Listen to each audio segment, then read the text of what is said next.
സവിശേഷമായ ആചാരാനുഷ്ഠാനങ്ങൾ പോലെ തന്നെ കുടകിലെ ഭക്ഷണ രീതിക്കുമുണ്ട് പ്രത്യേകത. കുടകിൽ പോയി കടുംപുട്ട്, പന്നിക്കറിയോ മസാലക്കറിയോ കൂട്ടിക്കഴിച്ചാൽ എല്ലാമായി എന്ന് കരുതരുത്. രുചികരമായ മറ്റൊരാഹാരം നിങ്ങളെ കാത്തിരിപ്പുണ്ട്. പാപ്പുട്ട് എന്ന പേരിലുള്ള പാലുപോലെ വെളുത്ത പലഹാരം. അതിഥി സൽക്കാരങ്ങളിലും വിശേഷാവസരങ്ങളിലുമാണ് പാപ്പുട്ട് പ്രധാനമായും നൽകാറുള്ളത്. ആവിയിൽ വേവിച്ചെടുക്കുന്ന കേരളത്തിന്റെ അരിറൊട്ടിയോട് കിടപിടിക്കുന്ന ഈ കൂർഗി വിഭവം കഴിച്ചാൽ നാവിൽ നിന്നും മനസ്സിൽ നിന്നും രുചി വിട്ടുപോകില്ല. പ്രഭാത ഭക്ഷണമായും അത്താഴത്തിനും ഉപയോഗിച്ചു വരുന്ന പാപ്പുട്ട് കുടക് ബന്ധമുള്ള മലയാളി വീടുകളിൽ അപൂർവമായി എത്തിയിട്ടുണ്ടെങ്കിലും രുചിയിൽ നാം പിറകിൽ തന്നെയാണ്. കുടകിൽ കൃഷി ചെയ്യുന്ന നെല്ലരി തന്നെയാണ് പാപ്പുട്ടിന്റെ നിറത്തിലും രുചിയിലും വേറിട്ട് നിൽക്കുന്നത്. എന്നാൽ ലഭ്യമാവുന്ന പച്ചരി കൊണ്ടും ഈ പലഹാരം ഉണ്ടാക്കാം.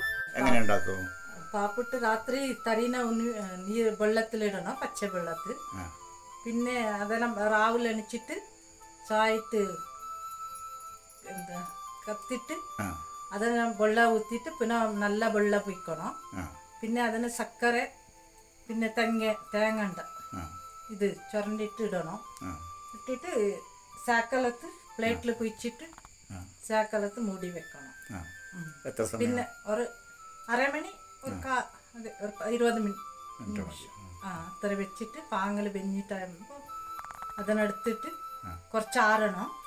പിന്നെ അതിനെ പീസ് ആക്കിയിട്ട് 2 മണിക്കൂർ വെള്ളത്തിൽ കുതിർത്ത് വെച്ച അരിയാണ് തരിയായി പൊടിച്ചെടുക്കേണ്ടത്. പൊടിച്ചെടുക്കുന്നത് മുതൽ നല്ല കരുതൽ വേണം പാപ്പുട്ടുണ്ടാക്കാൻ. അരിപ്പൊടി നേർത്തു പോകരുത്. തരിയിൽ നിന്നും പൂർണ്ണമായും അവ മാറ്റിവെച്ചിരിക്കണം.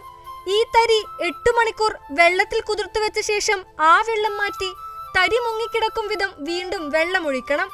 ഈ വെള്ളത്തിൽ മധുരത്തിനായി അല്പം പഞ്ചസാരയും ചിരവിയെടുത്ത നാളികേരവും ആവശ്യത്തിന് ഉപ്പും ചേർത്ത് വയ്ക്കുക. 1 ഇഞ്ച് ഉയരമുള്ള സ്റ്റീൽ പ്ലേറ്റുകളിൽ നെയ്യ് തടവിയെടുത്ത ശേഷം തരിയും നാളികേരവും ചേർന്ന മിശ്രിതം ഒഴിക്കുക. മിശ്രിതം നിറച്ച ഓരോ പ്ലേറ്റും വേർതിരിക്കാൻ അവയ്ക്ക് മുകളിൽ നേരിയ 2 തണ്ടുകൾ വെച്ച് വീണ്ടും ഇതുപോലെ നിരത്താം. അതിനുശേഷം ഒന്നിച്ച് ഇവയെല്ലാം ആവിയിൽ അരമണിക്കൂർ വേവിച്ചാൽ പാപ്പുട്ട് റെഡി. ചൂട് തീർത്തു മാറും മുമ്പോ പിന്നീടോ ഇഷ്ടാനുസരണം ചിക്കൻ, മട്ടൻ, മുട്ട എന്നീ കറികൾക്കൊപ്പമോ സസ്യഭക്ഷണക്കാർക്ക് വെജിറ്റബിൾ കുറുമ, മസാലക്കറി എന്നിവയ്ക്കൊപ്പമോ കഴിക്കാം. ആവിയിൽ വേവിച്ചെടുക്കുന്ന ഭക്ഷണം എന്നതിനാൽ വിശപ്പിനെ ഏറെ നേരം അകറ്റി നിർത്താൻ കഴിയും. ശരീരഭാരം കുറയ്ക്കാൻ പറ്റുന്ന ഭക്ഷണം എന്ന നിലയിലും പാപ്പുട്ട് ഡയറ്റിൽ ഉൾപ്പെടുത്താവുന്നതാണ്. ETV ഭാരത്, കണ്ണൂർ.